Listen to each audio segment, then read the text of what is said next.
जय हिंद दोस्तों, स्वागत है आपका अपने YouTube channel paramilitary news Hindi में। और आप देख रहे हैं paramilitary news Hindi daily update, जहां हम बात करते हैं बीते 24 घंटे में केंद्र अर्धसैनिक बल और CAPF के महत्वपूर्ण खबरों का। चलिए आज की बड़ी खबर से शुरुआत करते हैं और सबसे पहले बात करते हैं सुप्रीम कोर्ट के एक महत्वपूर्ण फैसले की, जो कि CSF के लिए आया है।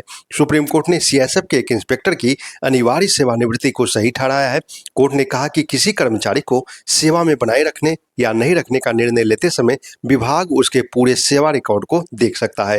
हालांकि हाल के वर्षों के प्रदर्शन को अधिक महत्व दिया जाएगा, लेकिन पुराने प्रतिकूल रिकॉर्ड केवल प्रमोशन मिलने से समाप्त नहीं हो जाते।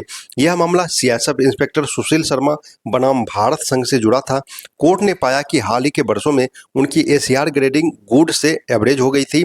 इसके अलावा रिकॉर्ड में चेतावनी, फटकार और लापरवाही से जुड़े उल्लेख भी मौजूद थे। सुप्रीम कोर्ट ने स्पष्ट किया कि FR 56J के तहत दी गई अनिवार्य सेवानिवृत्ति कोई सजा नहीं, बल्कि सार्वजनिक हित में लिया गया प्रशासनिक निर्णय है।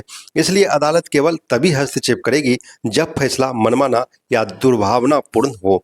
अब बात CRPF से जुड़ी एक बड़ी खबर की।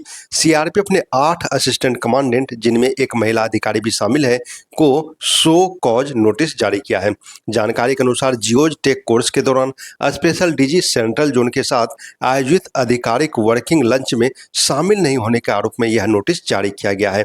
बताया गया है कि पहले भी जून महीने में नोटिस जारी कर 3 दिन के भीतर जवाब मांगा गया था, लेकिन 1 महीने से अधिक समय बीत जाने के बाद भी संबंधित यूनिटों से जवाब प्राप्त नहीं हुआ। अब दोबारा निर्देश दिया गया है कि अधिकारी तुरंत अपना स्पष्टीकरण दे, अन्यथा माना जाएगा कि उनके पास अपने बचाव में कुछ नहीं है और एक तरफा कार्रवाई की जा सकती है। हालांकि अभी तक CRPF की ओर से इस मामले में कोई आधिकारिक प्रतिक्रिया नहीं आई है। अब चलते हैं पूर्वोत्तर भारत की ओर और बात करते हैं असम राइफल्स की। मिजोरम के सेतुवल जिले में असम राइफल्स और कस्टम्स डिपार्टमेंट ने संयुक्त अभियान चलाकर सुपारी की बड़ी खेप जब्त की है। ऑपरेशन के दौरान 2 ट्रकों से लगभग 22,400 किलोग्राम सुपारी यानी 320 बोरे बरामद किए गए, जिनकी अनुमानित कीमत 1,56,00,000 रुपये बताई गई। 2 लोगों को गिरफ्तार किया गया है और बरामद सामान, वाहन तथा आरोपियों को आगे की कानूनी कार्रवाई के लिए कस्टम विभाग को सौंप दिया गया है।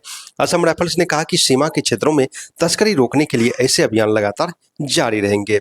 अब बात CSF के सतर्कता और ईमानदारी की। पहली घटना दिल्ली के IGI एयरपोर्ट की है। CSF के जवानों ने व्यवहार विश्लेषण और सतर्क निगरानी के आधार पर एडिस अबाड जाने वाले एक यात्री को रोका। जांच के दौरान उसके पास से लगभग 35,97,000 रुपये मूल्य की विभिन्न प्रकार की दवाइयां और फार्मास्यूटिकल उत्पाद बरामद हुए। यात्री इनके संबंध में वैध दस्तावेज प्रस्तुत नहीं कर सका। इसके बाद उसे और बरामद सामान को आगे की कार्रवाई के लिए कस्टम्स अधिकारी को सौंप दिया गया।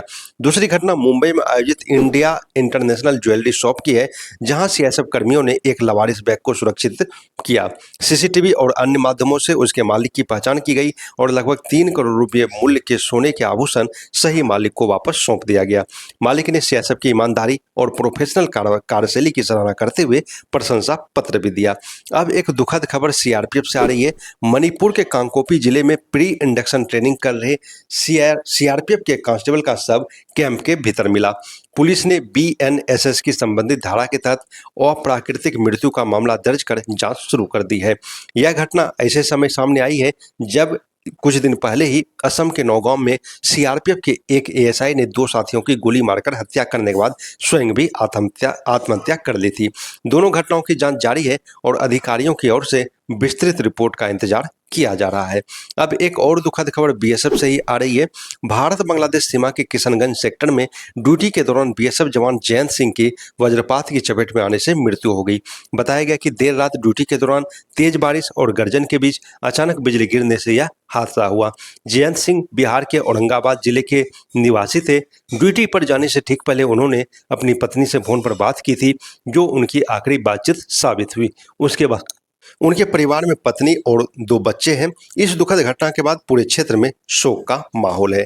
पैरामिलिट्री न्यूज परिवार शहीद जवान को विनम्र श्रद्धांजलि अर्पित करता है और उनके परिजनों के प्रति गहरी संवेदना व्यक्त करता है।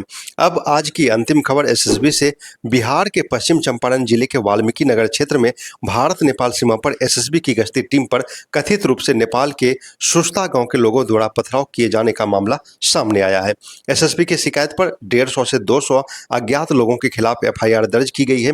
आरोप है कि कुछ लोग भारतीय क्षेत्र की ओर मिट्टी का बांध बढ़ा रहे थे। जब एसएसबी ने इसका विरोध किया तो बड़ी संख्या में लोग इकट्ठा हो गए और कथित रूप से पथराव शुरू कर दिए। फिलहाल पुलिस पूरे मामले की जांच कर रही है। तो दोस्तों, फिलहाल आज के बुलेटिन में इतना ही। अगर आपको यह वीडियो उपयोगी लगा हो तो अपने सभी साथियों के साथ जरूर साझा करें और आप हमारे channel para military news Hindi को सब्सक्राइब जरूर करें। जय हिंद।